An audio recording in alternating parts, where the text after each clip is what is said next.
play in a keeper league? If so, you've come to the right place. Welcome into Fantasy Baseball today on Tuesday, January 4th. I am Frank Stampfl, and you know what they say about Scott White. Now that's a keeper. What's up, Scotty? How you doing? Yeah, it's interesting you lead with that because I was just thinking, observing my surroundings here on the camera. We have a bare Christmas tree behind me. Like it's just bare. We got a bare corner of the desk here behind me. Like there's very much it really like conjures images of like a going out of business sale. I feel like behind me. Like, that's where my mind goes. So I don't know that anybody looks at this background and think there's a keeper there, but maybe there is. Hey, look, when we first started doing this with the couch in the background, the people like the Scott White couch. So They didn't though. come on, I do. They Counts, made right? fun of it. That counts. They For did some not people. like our hand-me-down furniture and categorized it as such, and they're accurate. It was, they said it looks like a grandmother's basement, I think. It was a hand-me-down couch from my wife's grandmother. So, All right. accurate. That would be true. And you do Yeah. have a new microphone setup too. So we've got a lot going on here, Got a Scotty. pop filter. Hopefully, I don't sound any worse. Hopefully, when my P sounds don't pop as much. Peter Piper picked a peck of pickled peppers. How does that make your ears feel? Is it was it breathy or was it nice and smooth? Smooth. That's what we're going for. I Yeah. like it, Scotty. I think I like it so far. Let's stick with it. Today is the Keeper Show. What does that mean? We're going to talk all about keepers. Scott has an awesome article that's currently live on the site. They're more so just rankings, but we're going to talk about those, the top 50 keeper rankings. We're going to talk a little bit keeper versus dynasty. What are the differences in those formats? Players to target late in your keeper leagues this year. I looked up a whole list of players that are currently injured that you might want to draft and hold on to for the following year. And then I did snag some questions from our Fantasy Baseball Today Facebook group. So if you are not joined up there and you have a Facebook, then you should. So anytime that we interact with you guys, then you can join in on the discussion and have some fun. Scott, do you play in any keeper leagues yourself? Or is it just the Scott White Dynasty League?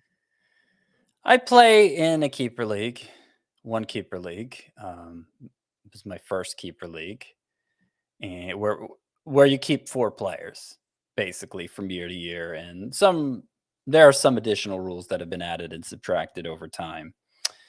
I'm in several dynasty leagues, and sometimes it's not totally clear the distinction between a dynasty league and a keeper league.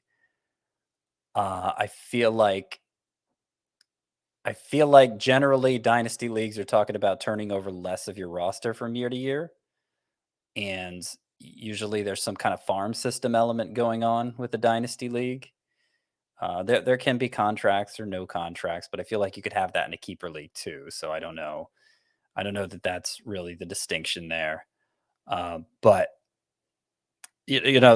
that's kind of how I see the distinction between dynasty leagues and keeper leagues. And so I tried to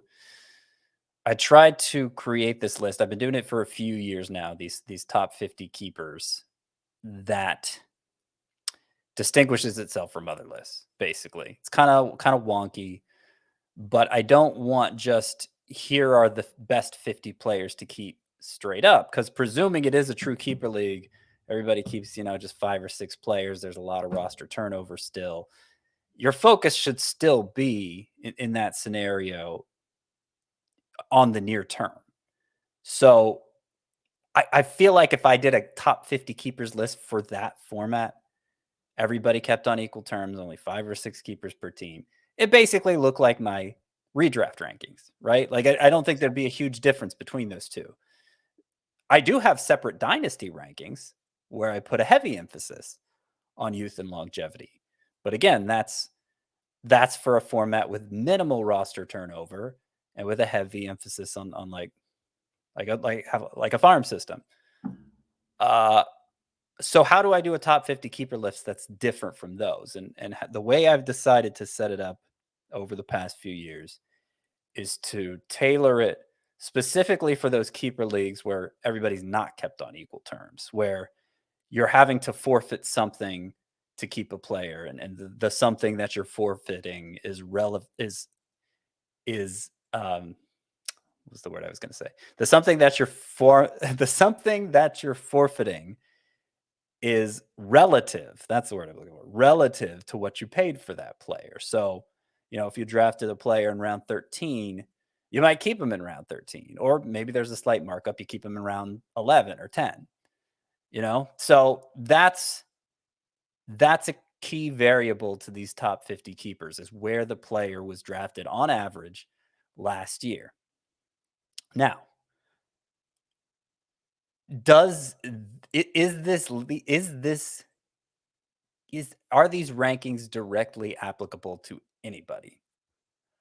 Probably not, right? Yeah.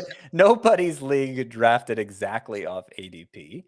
And if you've had a keeper league set up like this for several years, there are still holdovers, right? Guys who were drafted later than ADP years ago, and you're still reaping the benefits of the discount. So are these really truly 1 through 50, the top 50 keepers in your league? Probably not. I just don't think there's a way for this exercise to directly apply to any one league or any one person. I think you have to consider it more of a rough guide. And I think mostly it's become a tool that people can look at and argue about. That's mostly what it exists for. But hopefully there is some practical application, even if there's not a direct one. I think the main word that you used there, Scott, is relative, right? So this is The one I couldn't think relative. of. The word I couldn't think of. Yeah. This This is is a very relative important to word.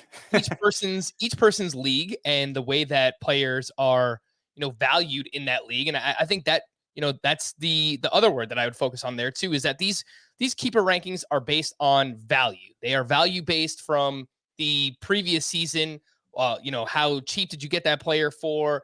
What kind of impact did they give you last season? So you're trying to just put all of these things together and spit out like a rankings list. So of Mhm. course it is subjective. So Yep. there's going to be people who have things to say about it, which is perfectly fine. And I thought it was interesting. The 4 priorities that you highlighted in the article are in this order: potential for impact. So, people who impact right away, And really and the and the early ex round players. yeah, and the extent of the impact. Potential for impact, extent of the impact. Studs are what sets you apart in fantasy, particularly if you're talking a 12-team context. So even more than the extent of the discount is how much keeping this player is going to set you apart. Mhm. Right. So all 4 of those priorities: potential for impact, extent of the discount, degree of assurance, and lastly, youth and longevity, which obviously matters more so in dynasty leagues. And just to put a bow on the keeper versus dynasty discussion, because I thought that you said it well, Scott. I think in keeper leagues, for me, the biggest distinction is, maybe anywhere from 1 to 6 keepers, 1 to 8. I think maybe if you get over 8 players being kept on each team, then you're starting to talk about a dynasty context. But really, for me, the difference is just that you keep more players in dynasty. You almost keep your entire team, I would say, year over year. And I do think that there's more of a prospect element in dynasty leagues, whether it's having minor league spots on your team, a farm system, whatever it might be. It Mhm. just goes deeper into the player pool. So I would say that's really the biggest difference between dynasty and keeper leagues. So, all right. Well, let's not jump into the rankings yet. I do want to ask you this, Scott. And I think it's kind of tied into these priorities that you just talked about. But when you're making the rankings, deciding which player to keep, right? Because this will be a popular question that we'll get a lot of leading up to draft season and just the regular season in general. And people will ask, well, do you target more so, an elite player early on, even if it's not whatever, a first round player, maybe it's a third, fourth, fifth round player versus a player in the later rounds with upside, just basically best value versus ADP. What would Mhm. your response to that be? Well, look at the order of priority I presented there for those 4 factors. I put potential for impact ahead of extent of the discount. And this is something that in the few years that I've written this article, I don't know how many it's been now, 5 or 6, my feelings have shifted, uh, so that, keeping Fernando Tatis in round 1 is clearly better than keeping Cedric Mullins in round 20, I think, because you just the impact Tatis, like that's the kind of player that you're trying to do these crazy 2 and 3 for 1 trades for in a shallow league, right? Is Fernando Tatis. You'd give up 3 Cedric Mullins for him in a typical 12 team type league in all likelihood. So why wouldn't you give up your first round pick for him? And it kind of depends a little bit, because I have a bunch of obvious first rounders loaded at the top of these top 50 keepers. It kind of depends a little bit on what you think the rest of the league will do. And that obviously from playing in your own league for several years. If everybody's keeping the obvious first rounders, then what good is preserving a first round pick anyway? I mean, who are you going to draft with that first round pick? It's obviously not going to be somebody as good as Fernando Tatis, or, if everybody's doing it, it's not even going to be as good as somebody like, Jose Ramirez, or I don't think Freddie Freeman cracked the list here, but he was pretty close. Another like obvious late first rounder. I don't know, Bo Bichette or something. You may not have to keep him in the first round anyway, but you get the point, right? That I think, unless it's with maybe a couple of exceptions, older guys who are just borderline first rounders, you're probably keeping the guys who were drafted in the first round last year. Mm-hmm. All right, well, let's jump into this list, Scotty, and start off with the top 5 keepers in your opinion. And it starts off with Vladimir Guerrero. And what's really cool on the site is, if you're following along here, I'll put the article in the podcast and YouTube description so you can follow along. Scott has the ADP for each player from last year. So you can kind of follow along and see, all right, well, who was a really good value? And, let's say you just keep a player for 1 round higher than the previous year. Obviously, that's going to boost up the value of some of these players. Like, for example, in my home keeper league, we keep up to 4 players and they move up 1 round of value each year that they were drafted. But the catch is you can only keep each player for up to 3 years. So eventually everyone gets an opportunity to draft that player again, which in my opinion seems really fair. And I think that this is the way to do a keeper league, by the way, Scott. I think that there should be some kind of penalty. I know some people might push back on that. Maybe that's the way that they've played for so long, where you can just keep your 5 best players, which is fine. If that's how you've always played, sure. But yeah, that's how my league's set up. It's not really like, I don't have a lot of experience with this keeper format. I'll just be totally honest with you. And then playing at least a dozen leagues every year, and there are so many different formats out there that I've just never gotten a chance to play in a keeper league where you do keep somebody relative to where they were taken. Keeper leagues I've played in, it's just your best players straight up, right? So, I'm just putting that out there, that there are so many different variations for these formats. Like, get back to what I was saying earlier. This list can't be all things to all people, because if your league, the markup from 1 year to the next is 3 rounds, well, then suddenly Vladimir Guerrero drafted in round 4, you're paying a first round cost to keep him, right? So does he really deserve to be, spoiler alert, number 1 on this list in that format? If it's a first round pick you're giving up to keep him anyway, I think he would probably be in the top 5 still, but I have him number 1. So, and then you mentioned in your league, there are limits to how many years you can keep these players. Well, that makes a difference too, because locking in Cedric Mullins indefinitely as a late round pick, well, that's much more attractive in a league where you can do that than one where you're only doing that for 2 years. Mm-hmm. So, that would affect how high he is on the list. I like it. I like it with the penalty, Scott. So, I mean, that's what this is my longest standing home league. It's a head-to-head points league. And I like the fact that there's a penalty. So I would encourage everyone to play with something like that. But let's jump into the rankings. Top 5 here. You have Vladimir Guerrero, and then Fernando Tatis, Juan Soto, Shohei Ohtani, and Ronald Acuna. And I'm just going to go ahead and assume that you have Ohtani ahead of Acuna because of where Ohtani was drafted last year. So assuming that there is some kind of penalty. If you're able to keep Ohtani for a 13th round pick or an 11th round pick, whatever it might be, to you, that is more valuable versus just keeping Ronald Acuna in the first round.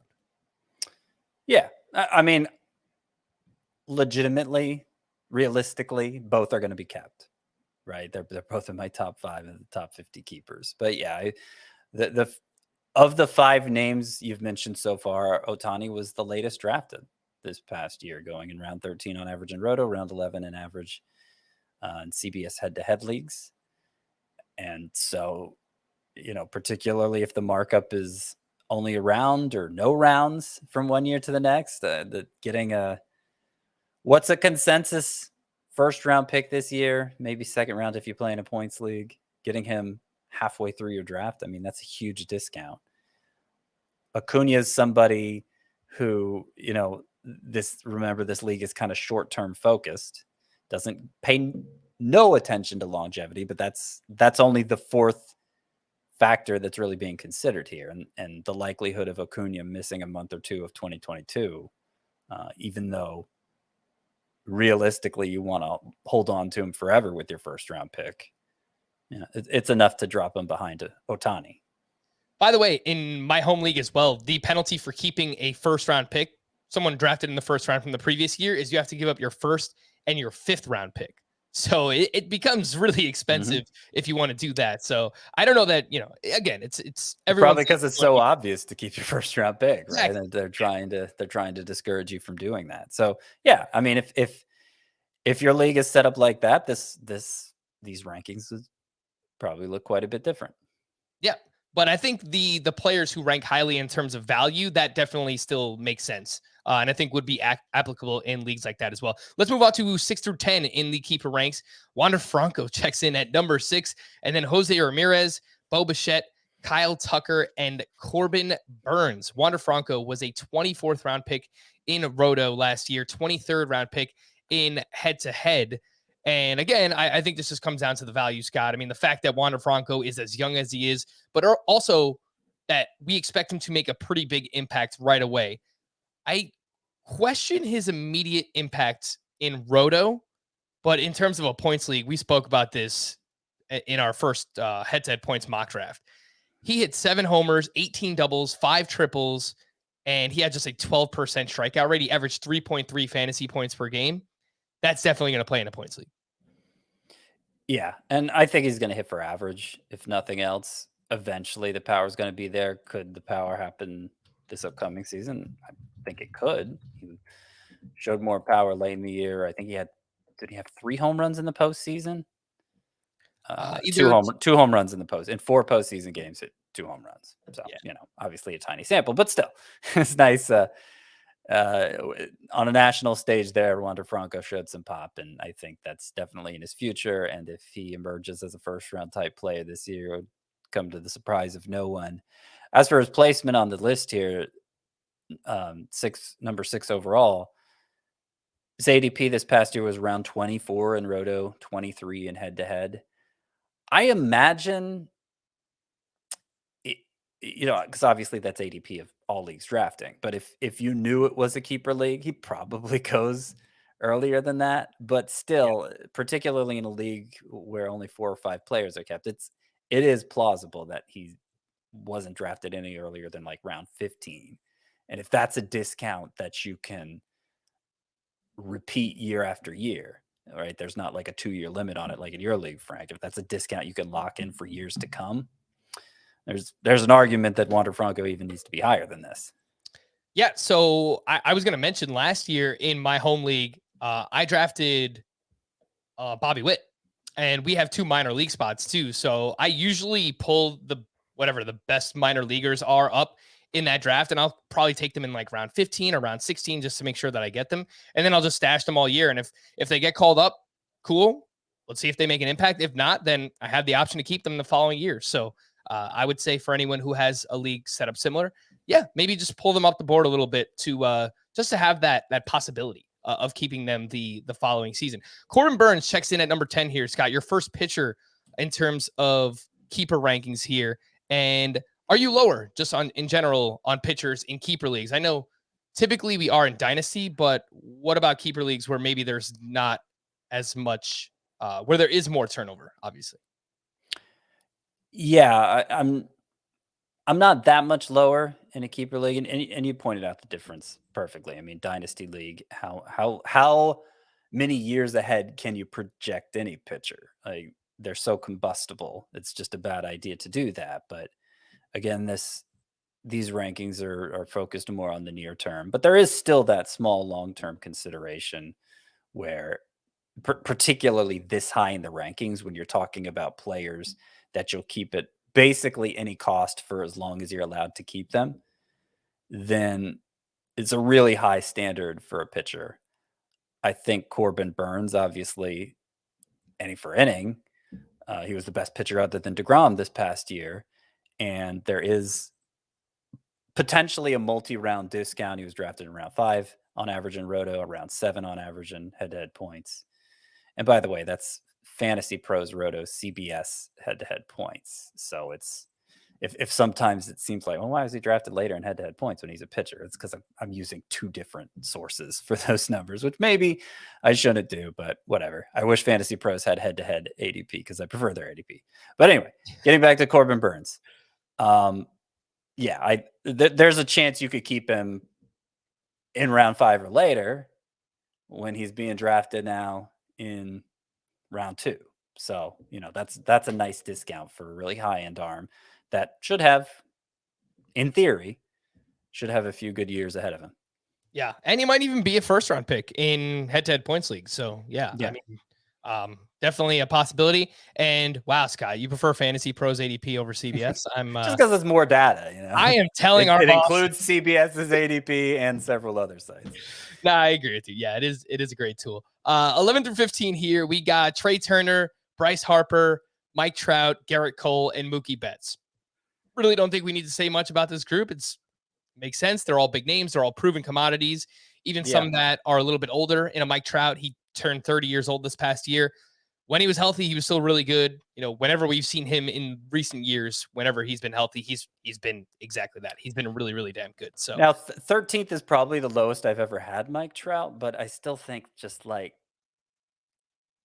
and I understand there's some debate. Oh, do you really use a first round pick on Trout? I say you absolutely do. Others, maybe not. But like, if I had Mike Trout in a keeper league, I just can't imagine giving him up as bankable as he's been for you basically since he entered the league, with obviously the calf injury last year being the only exception. I think you cling to him in a keeper league like he's the best player in baseball, because he may be. All right. Well, you have an outfielder that is outside your top 20 keeper ranks that I actually would keep over Mike Trout. And we'll talk about that when we get there. But 16 through 20, Cedric Mullins, who was undrafted last season. Austin Riley at 17, then Julio Urias, Sandy Alcantara, and Robbie Ray. We spoke about 4 out of 5 names on this list on yesterday's podcast. So if you didn't catch that, go back and listen to it. We were talking about the biggest breakouts from 2021 and how likely it is for them to repeat. Mentioned Cedric Mullins was undrafted last year. Scott, what do you think the penalty should be? I know that your keeper league doesn't use penalties, but what do you think the penalty should be for an undrafted player, a free agent? In my home league, it's the 12th round. It's a 12th round pick, smack daddy in the middle of the draft. So explain this to me, because I've never understood this. Why is there a penalty?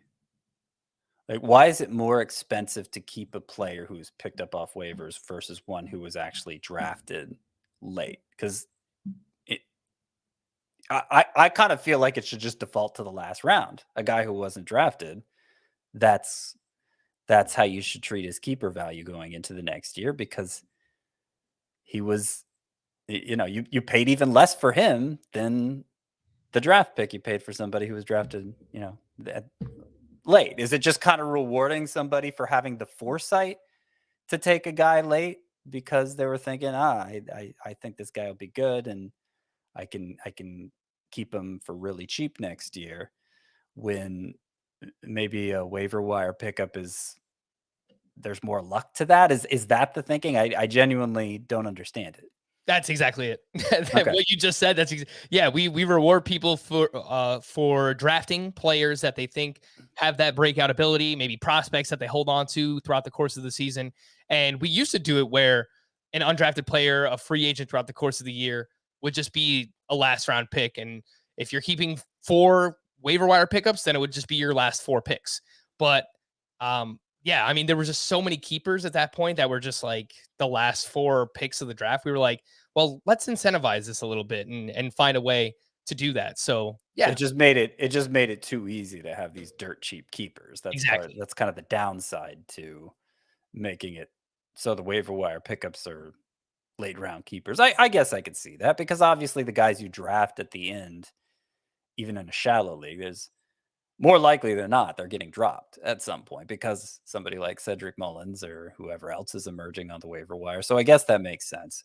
I still think maybe round 12 seems a little stiff, a little too much, All right. but I mean, you've experienced it in a way I haven't, so I can't really speak to that. yeah, I mean, the thing is, I can just rattle off a few names that I've picked up in recent years. Jack Flaherty is someone I would keep year after year because he was a free agent pickup, and I was able to keep him in round 12.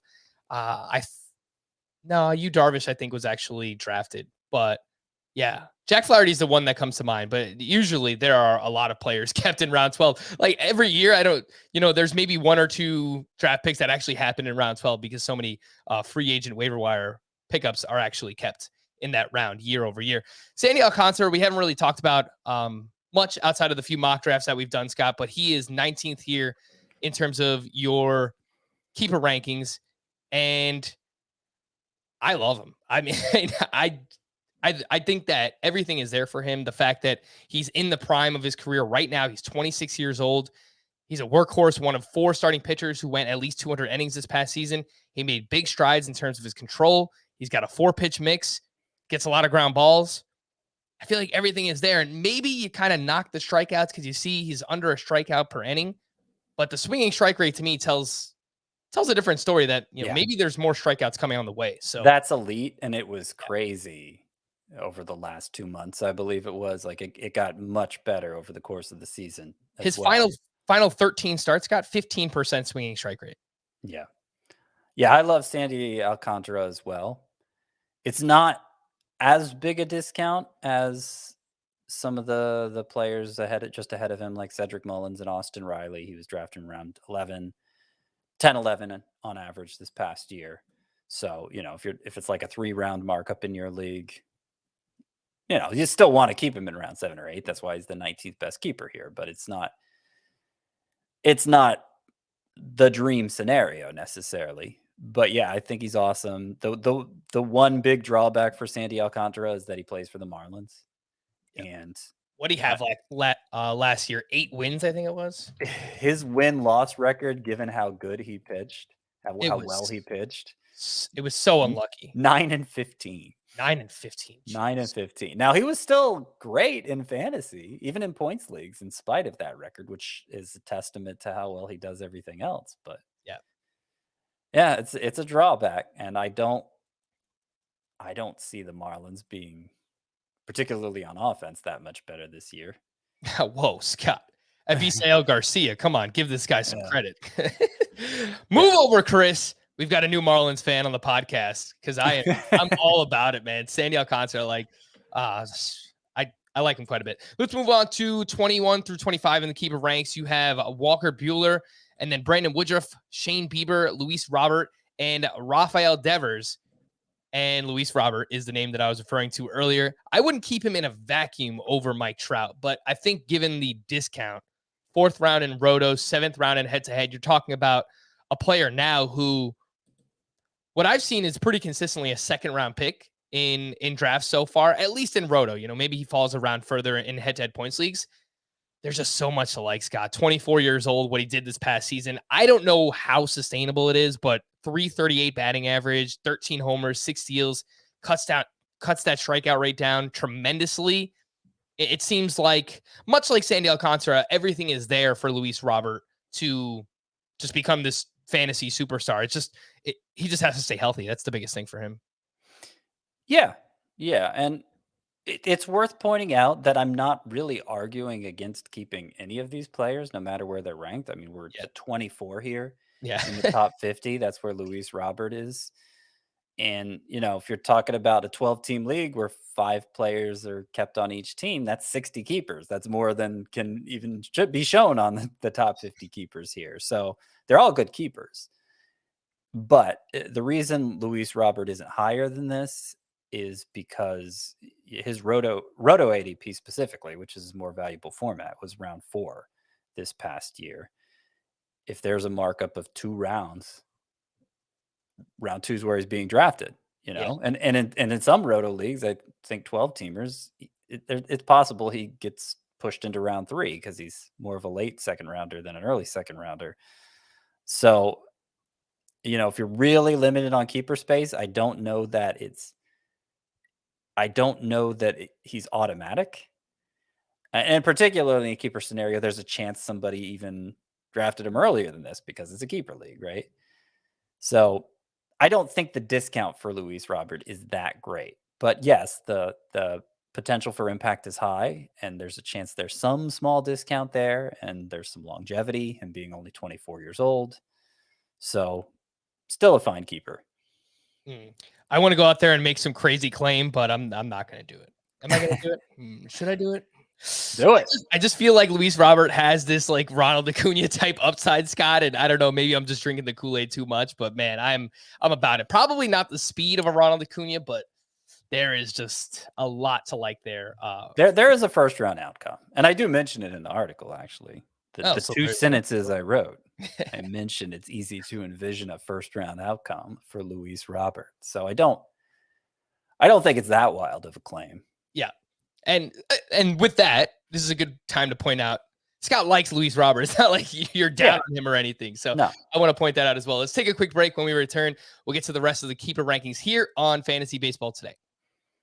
All right, so let's jump back in at 26 through 30 in the keeper ranks. We have Zach Wheeler, Freddie Peralta, Matt Olson, Yordan Alvarez, and Bobby Witt Jr., our first prospect here in the keeper ranks. And this is just a great group in terms of value. Zach Wheeler, 8th round in Roto last year. Freddie Peralta, 22nd round.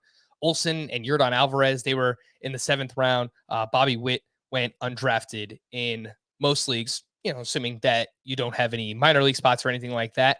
But Scott, when it comes to Bobby Witt, 2nd overall pick in 2019, 21 years old. We've talked about him already a few times this offseason. We've had the Welsh on here to talk about what kind of impact Bobby Witt can provide potentially in year 1. I think we all kind of assume he's going to be up early. We'll see what happens with the CBA and whatever comes of that.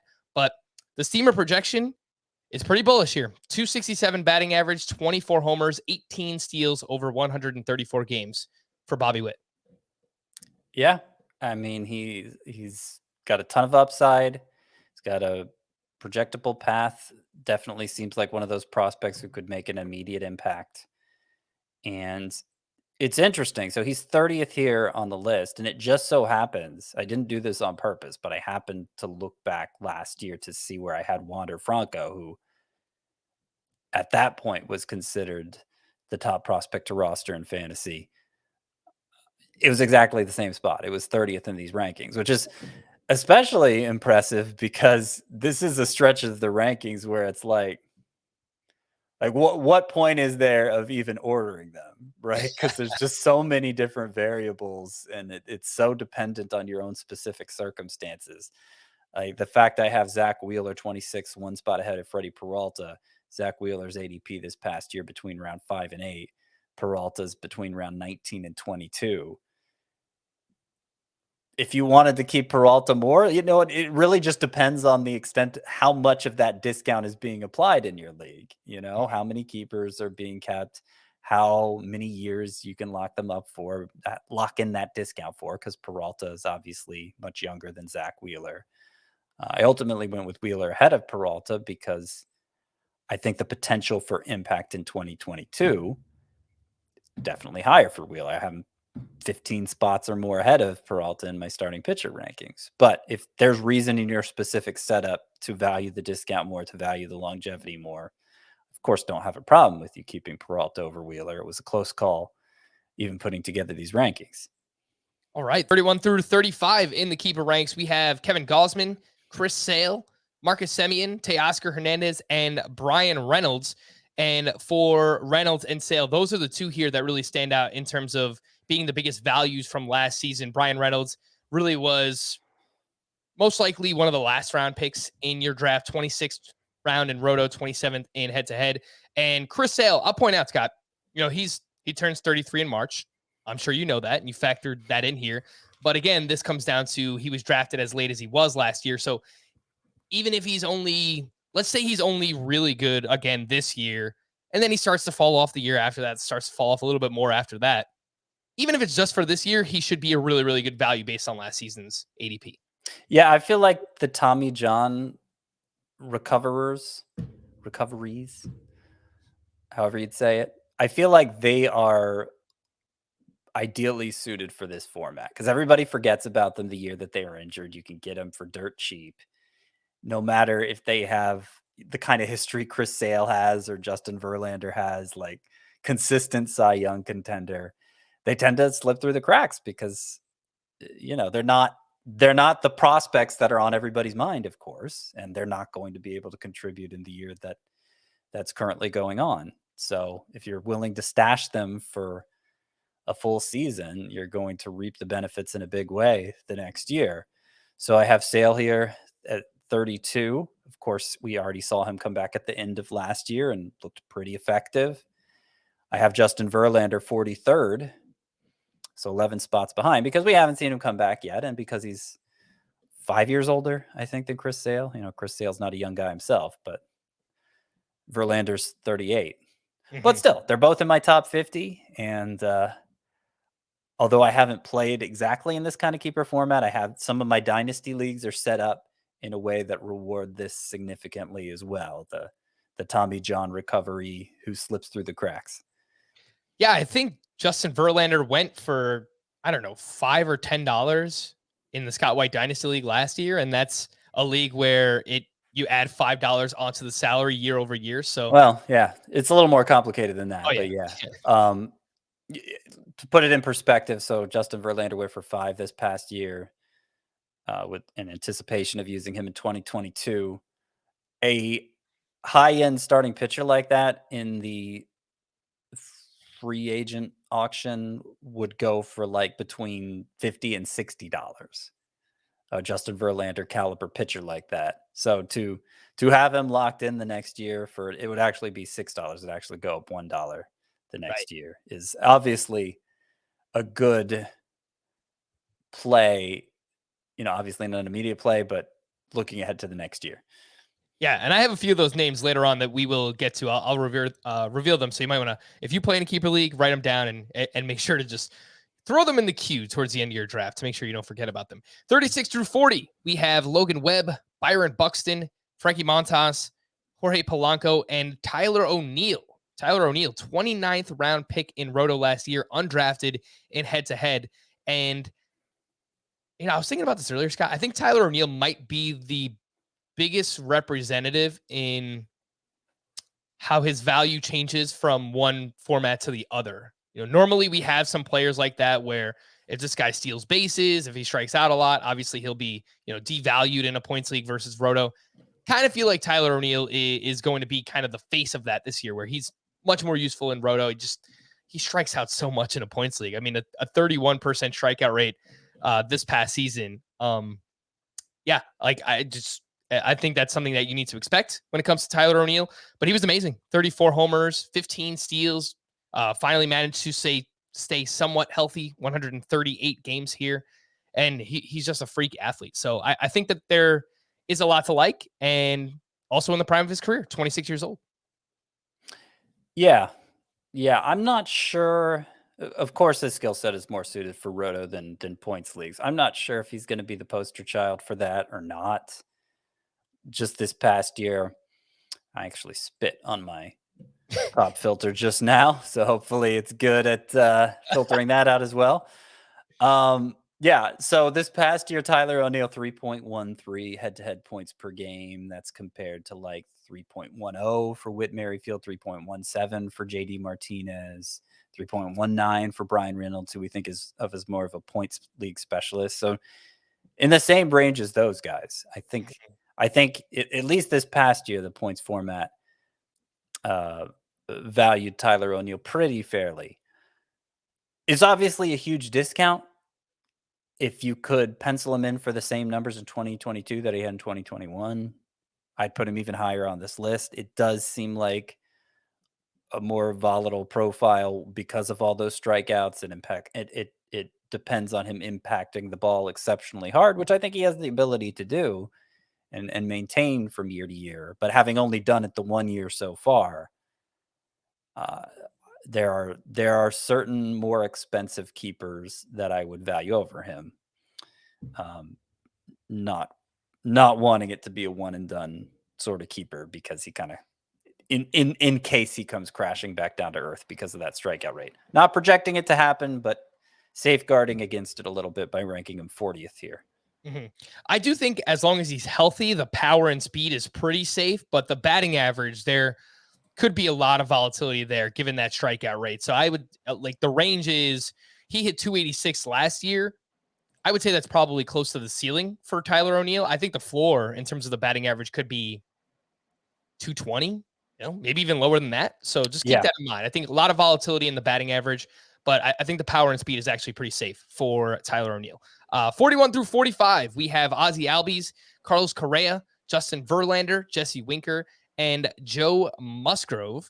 And I think Jesse Winker is interesting. I found it, I was looking at his numbers today and I realized he's been really good every year that he's been in baseball. It's just he cannot stay healthy. So 288 batting average, 888 OPS for his career. It's great, but he's never played more than 113 games. So I like the player, Scott. I worry a little bit about the Reds lineup, losing Nick Castellanos, maybe even losing other pieces. They're talking about, selling some players off there.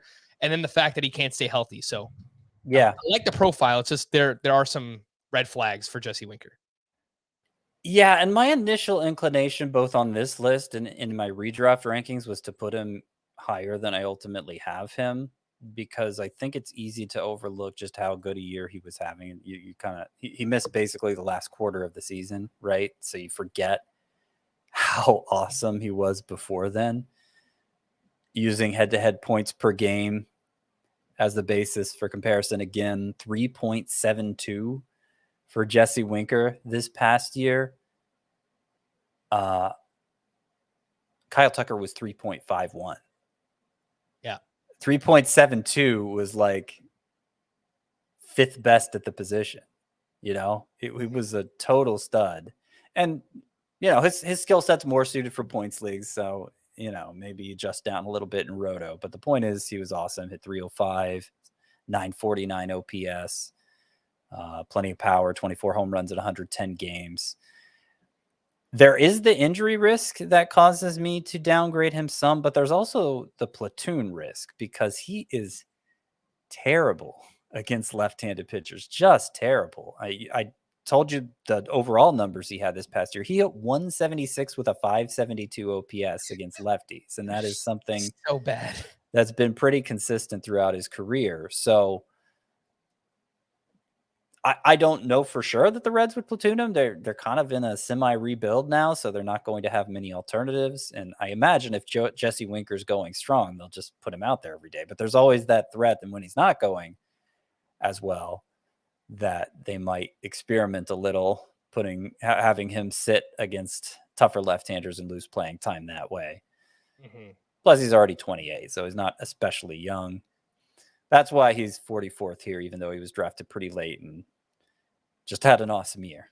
Yeah, man, he's a tough one to figure out because I agree. I like the skill set, but it's just there are things that are worrisome here in the profile. I mean, specifically against lefties. He actually hit the ball hard against lefties this past season, 43% hard contact, but with a 53% ground ball rate and an 18% infield fly ball rate. So his batted ball profile against lefties is just all over the place. And that is that many ground balls, that many pop outs, that's going to lead to a really, really low BABIP. And there's not really any reason to expect it to regress as long as the batted ball profile looks like that. 46 through 50 here. Jonathan India, Willie Adames, Jazz Chisholm, Dalton Varsho, and Alek Manoah, all of whom were undrafted last year outside of Varsho in the 20th round of Roto drafts last year, because he is, as you point out in the article, Scott, kind of a unicorn. I mean, he has the ability to maybe produce a JT Realmuto-like stat line over the course of a full season because he's going to play more than the average catcher. He's going to play in the outfield for the Diamondbacks. He's probably going to be the backup catcher there for them as well. So I think because of that reason, you just expect him to play more, which inherently gives him more value as a catcher. Yeah, and you didn't even mention the biggest differentiator for Dalton Varsho, which is the speed. And like, it's legitimate. Like, he was a legitimate base stealer in the minors. JT Realmuto has been among the better base stealers at the catcher position, in addition to the playing time advantage he has. But his career high is still only 13 steals achieved just this past year. Only 2 double-digit steal seasons in his entire career. When Varsho, I mean, he could be a 20 steal guy potentially as a catcher, as somebody who's catcher eligible anyway. So I think there's a chance that he is just the automatic number 1 catcher over the next few years, because he just has so many advantages that nobody else at that position has. Obviously, it depends on him hitting well enough to get those chances, but if he does, and he showed signs after coming back up from the minors last year that maybe he was breaking through, then the potential for impact here is something that's going to be well worth locking in with a late round pick, if that is indeed what you'd keep him for. Yeah, I mean, this group, it all has youth on its side. They all have youth on their side. They all have extent of the discount on their side. But it's questionable how much of an impact they'll make because they're just not that proven yet. Alek Manoah, Jazz Chisholm, Willie Adames to an extent, and of course Jonathan India. I'm trying to think who maybe, if I was playing it a little safer in terms of ceiling, who I would have gone with here. I can't remember some of the names that I considered instead, but it's definitely like a group of 15 you could consider for those last 5 spots in the top 50 keepers here. I do want to go back to one, if we can. Sure. In the previous group, the previous group of names you rattled off, Ozzie Albies at number 41 seems pretty low, right, for a consistent early rounder who's only 24 years old. But there's basically no discount being applied there. Average ADP round 3 in Roto, round 4 in head-to-head, and that's kind of where he's been going the past few years. So there's not even really any like built-in discount from the past in all likelihood. It's just you're keeping him at what it would cost to draft him, which may be worth it if a bunch of early rounders are already being kept. There's no reason to save that 3rd round pick for somebody other than Ozzie Albies, but it just may not be a particularly high priority for you if you have a lot of heavy discounts, you have few keeper spots to work with, and your focus is on the short term. If you were playing a league where 10 players are kept, it's getting to be more of like a borderline dynasty format, but I could understand keeping a 24-year-old with Albies' track record, why that would be a much higher priority for you. But that's just not how this list is set up. Yeah.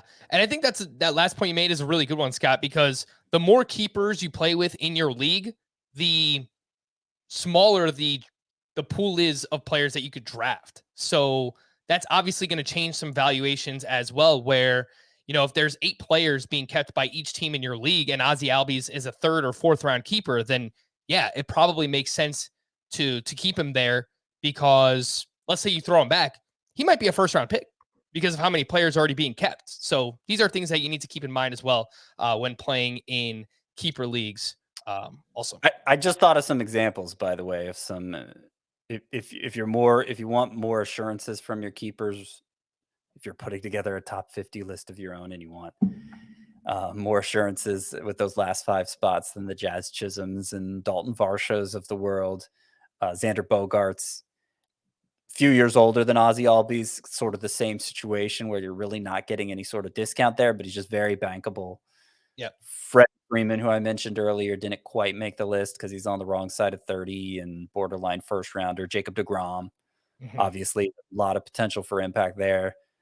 Probably not much longevity and not really any kind of discount. That it was interesting, by the way, kind of breezed by him. But Shane Bieber, I had him way up at 23rd, even though you're probably keeping him with a first round pick and he's probably not being drafted in the first round. It's just he's 26 years old and he's had a couple years where he was borderline the best pitcher in his league, right? And I just think the potential for impact and the possibility of longevity there are both so high that, particularly if you're looking at a scenario where there's nobody you would consider drafting in the first round is going to be available anyway, I think he's worth holding on to, um, even considering some sort of, long-term ramifications there. Shane Bieber is just a Scott White special, man. You love this guy. Like, Well, yeah, it's true. But why wouldn't you? I don't. Just look at the performance. I mean, even this past year, he was incredible in April. Incredible. I think Like, there's a he, still a I, lot of I think there's a lot of risk, Scott, right now. Just where well, we are, not knowing anything outside of seeing him return in late September, making only 2 starts. You don't have to put much stock into that. But the fact that his velocity and his spin rates were way down in both of those starts, I mean, it is something that's in the back of my mind. I So, mean, he hadn't even really stretched out. He was going yeah. 2 innings. I don't know. I don't put much stock in that, but fair enough. I did also want to mention, because I had Alek Manoah here rounding out the list at number 50. I could have just as easily gone with Shane McClanahan, Dylan Cease, maybe even Shane Baz. They were basically all undrafted as well, or drafted very late. I went with Manoah. I like Manoah the best of that group, but those are all very similar cases, and he's kind of a placeholder for all of them. All right. There are a few other things that I want to get to here quickly, Scott. And I mentioned I have this list of who might be a good keeper late in drafts this year based on injuries, maybe players who are still kind of working their way back from Tommy John. And I also have a few young hitters that I think have the ability to maybe take that next step. So I'm going to throw the injured ones at you first here, Scotty, and you let me know. I don't know if there's 1 or 2 names here on this list that you like more than the rest. Dustin May had Tommy John surgery last season. Sixto Sanchez had shoulder surgery. Some not so great reports either coming out about him, and I think it was Craig Mish who reported that Sixto Sanchez is basically just going off and doing his own thing. He's like not listening to the team doctors when it comes to rehab. So that doesn't sound great. Nate Pearson had sports hernia surgery back right after the season ended. He should be good to go for the start of the season. Steven Strasburg is 33 years old. He had thoracic outlet surgery. That one is quite scary. Kenta Maeda had Tommy John, and Mike Soroka had Achilles surgery again last season. So 1 or 2 names here, Scott, that stand out. I think the most attractive keeper by far is Dustin May. Yeah. And I'm not even sure he's a great keeper for the context we're talking about, where you're only keeping 5 or 6 players, because he hadn't achieved that. He hadn't gotten to where like Chris Sale and Justin Verlander are, right? He looked like maybe he was turning the corner, but it was 5 starts. Right. I think it's more of a dynasty context where we're talking about enjoying that Dustin May discount. But yeah, the others are pretty worrisome. Kenta Maeda, not so much, because it's just Tommy John surgery for him, but he's old. And He's old. he's very old. Yeah. Yeah. I think maybe if you're short-term focused, I don't know. I still think I'd probably put Dustin May ahead of him, but Yeah. Tommy John surgeries is very projectable as opposed to some of these other ones. Yeah, Sixto Sanchez, I'm putting together my top 100 prospects right now, and he's of course in it. But he's a very like boomer bust case right now, because the sort of shoulder surgery he had, I think it was a torn shoulder capsule. Not a great track record for the pitchers coming back from that. He's very young, of course. And, Julio Urias, forget what injury he had on his shoulder. And I worried about that then. And he came back just fine, obviously. But if Sixto Sanchez comes back and he's throwing 94 instead of 98, then suddenly it's like his entire profile changes. And I mean, look what we saw with AJ Puck for the Athletics last year. I guess it'd be a similar situation where he seemed like a very bankable pitching prospect. Sixto Sanchez even more so because we've seen him do it against major leaguers. But Puck's dynasty appeal just cratered because his velocity wasn't there returning from injury. And if that happens for Sixto Sanchez, he'll either if he comes back fine, he'll probably be a fixture in your fantasy rotation right away. If he doesn't, then yeah, I mean he might be a dynasty asset to unload. Oof. All right. Well, again, that is Sixto Sanchez. A few other names here you might want to target late in your keeper drafts. Luis Severino, Mike Clevenger, Noah Syndergaard. That's really a trio of Tommy John recoveries. What is that? What we settled on? Recoveries, I think. I don't know. Severino and Syndergaard, they pitched a little bit down the stretch out of the bullpen for their respective teams. Mike Clevenger did not.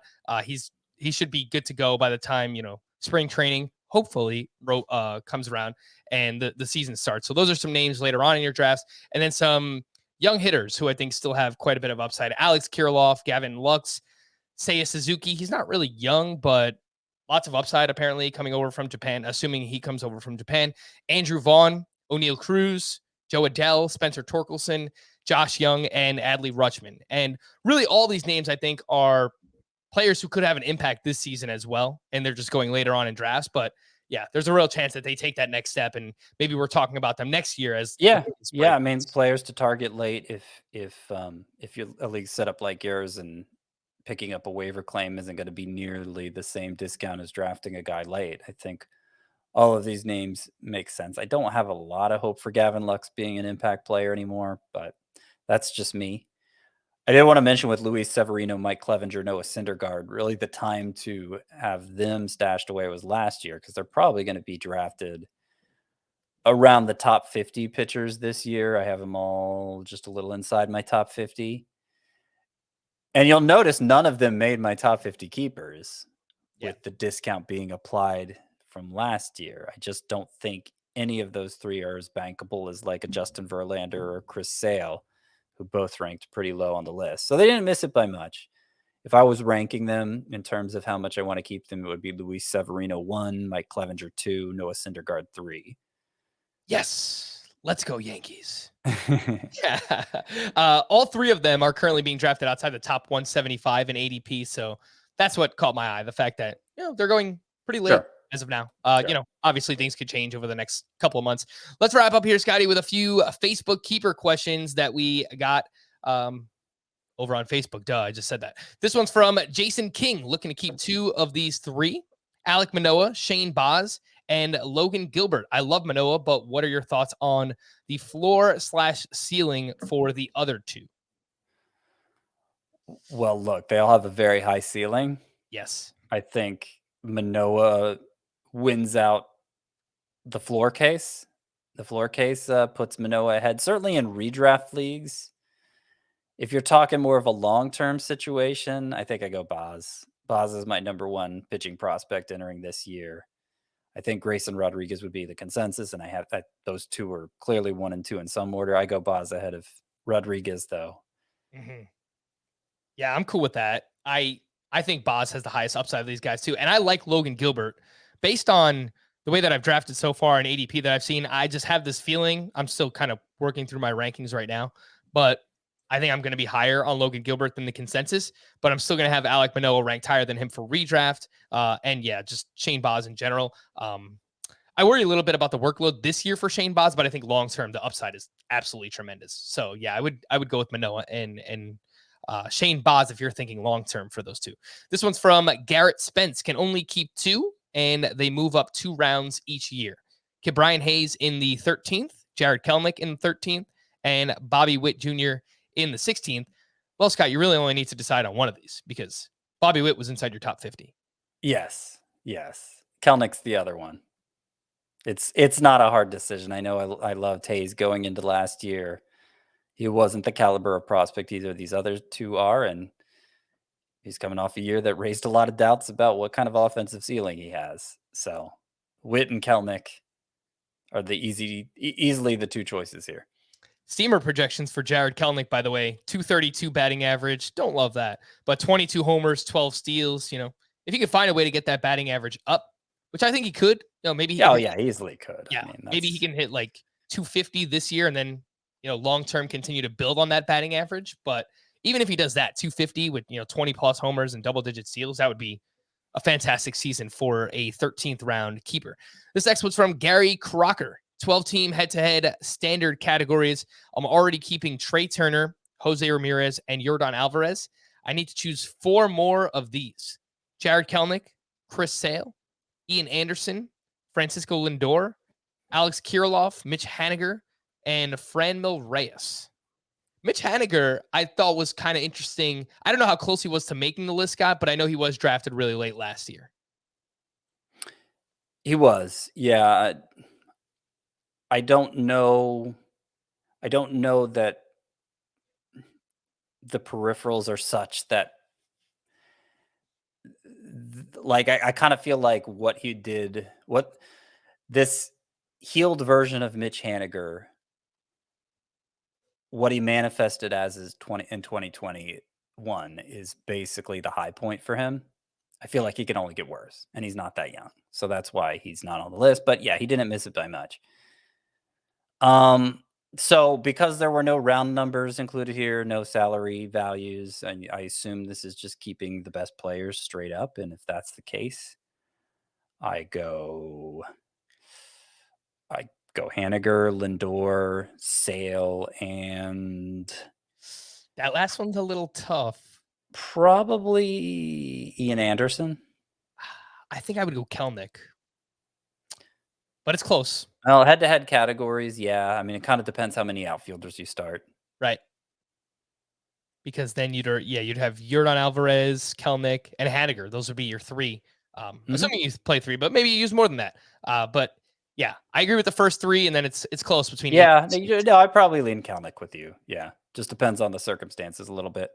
All right, this last one is from Alvaro Jose Escorcio. Hope I said that right.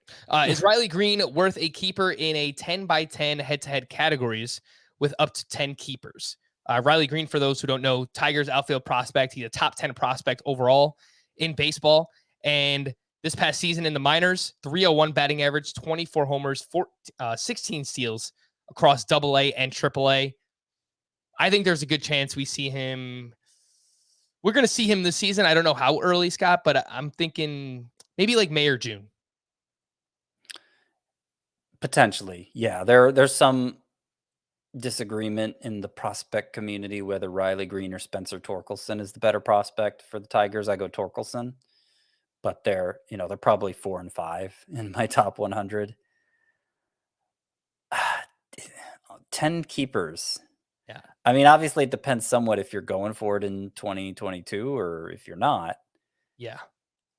Let's assume a 12-team league. That means 120 players are being kept. I mean, Riley Green is not anywhere close to the top 120 in terms of ADP right now. So 10 is getting to that point where there's not a lot of roster turnover happening from year to year, and you do need to be a little more long-term focused, even if you are going for it. And you can't get many prospects better than Riley Green. I still think he doesn't quite make the cut in a 12-team league. If it was deeper, 15 teams, 16 teams, certainly like a 24-team league, it's probably a different story. But I think he falls just a little short for me.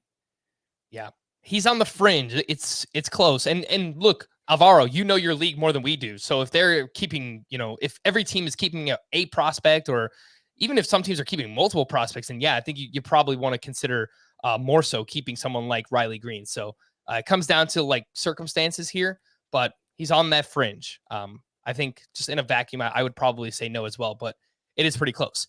We're going to wrap there. For Scott, I am Frank. Thank you all for listening and watching Fantasy Baseball today. We'll be back again on Thursday. Bye-bye.